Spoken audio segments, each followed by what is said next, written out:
राधे राधे। जय श्री कृष्णा। आज हम करेंगे श्लोका 12, 13 और 14 15वें अध्याय का। सूरज की रोशनी, चांदनी रात, आग की लौ, कभी सोचा ये सब कहाँ से आता है? भगवान कह रहे हैं ये सब मेरा ही तेज है। श्लोका 12। यदादित्यगतं तेजो जगत भासयतेऽखिलं यच्चन्द्रमसि यच्चाग्नौ ततेजो विद्धि मामकं।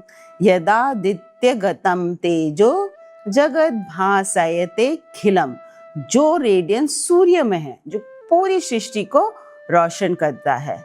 चंद्रमसी, जो चंद्रमा की चांदनी है। ये चाग्नो, और जो अग्नि में है। ये सब क्या है? ततेजो विद्धि मामकम, वो तेज मेरा ही है। That is my cosmic radiance. यहाँ भगवान खुद को कॉस्मिक इल्यूमिनेशन के सोर्स के रूप में स्थापित कर रहे हैं। ये सिर्फ फिजिकल लाइट की बात नहीं। सूर्य जो ज्ञान और जीवन का सोर्स है, चंद्रमा जो शांति और पोषण देता है, अग्नि जो ट्रांसफॉर्मेशन का प्रतीक है।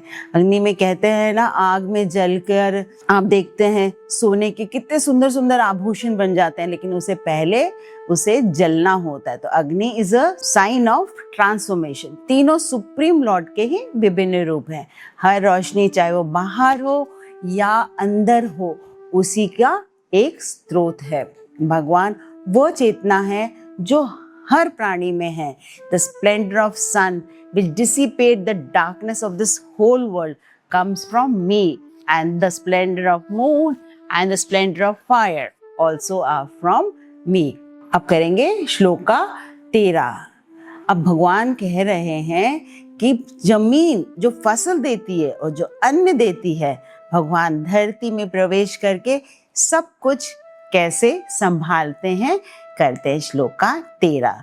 गमाविश्य च भूतानि धारायाम्यहमोजसा पुष्णामि चौषधि सर्वा सोमो भूत्वा रसात्मकः।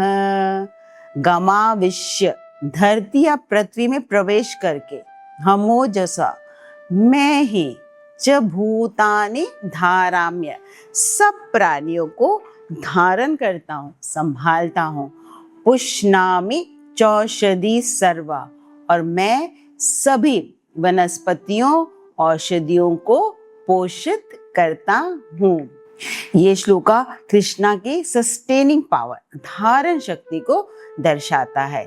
पृथ्वी जो ग्रेविटेशनल न्यूट्रिटिव सपोर्ट देती है, चंद्रमा जो टाइड्स और वनस्पति के रस को प्रभावित करते हैं, ये दोनों कॉस्मिक प्रोसेसेस हैं और जो लाइफ को सस्टेन करते हैं। और लॉर्ड कृष्णा खुद इन मैकेनिज्म के अंदर काम कर रहे हैं।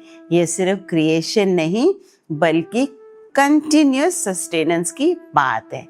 हर दिन हर पल भगवान ही हमें धारण कर रहे हैं। प्रहलाद की भक्ति में आपने देखा होगा, वो हमेशा कहता था, वो छोटा सा बच्चा हमेशा क्या कहता था, हर जगह भगवान है।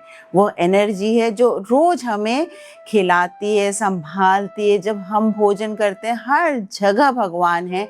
प्रहलाद यही कहते थे, और ये बात भी सच है। इस 15वें अध्याय में हर श्लोक में भगवान भी यही बता रहे हैं। अब हम करेंगे आगे के श्लोक, जो है श्लोका 14। जब भूख लगती है, जो डाइजेशन होता है, ये सब भी डिवाइन एनर्जी से ही होता है।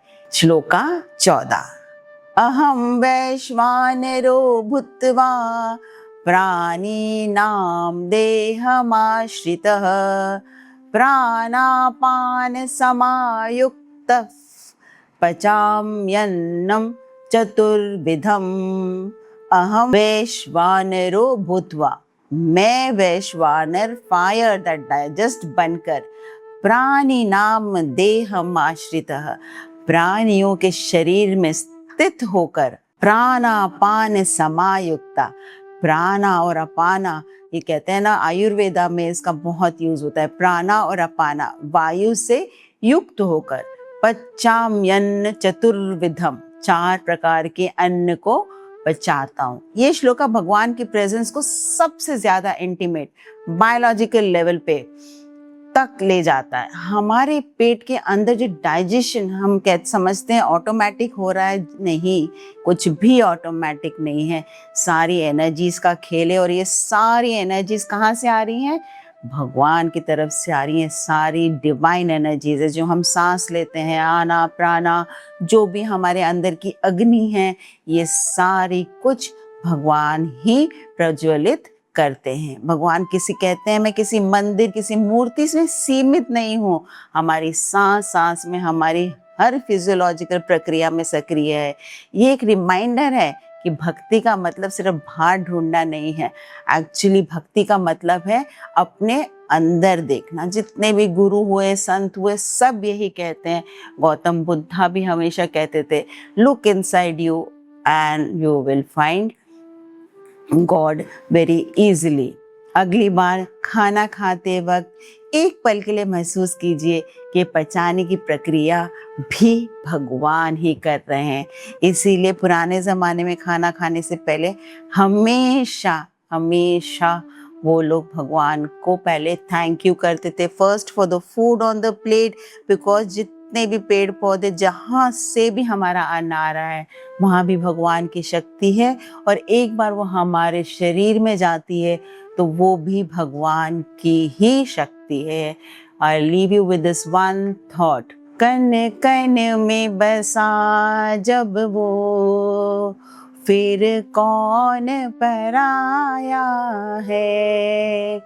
जिस और नजर डाली तुझको ही पाया है। ओम श्री कृष्णार्पणमस्तु। हरे कृष्णा।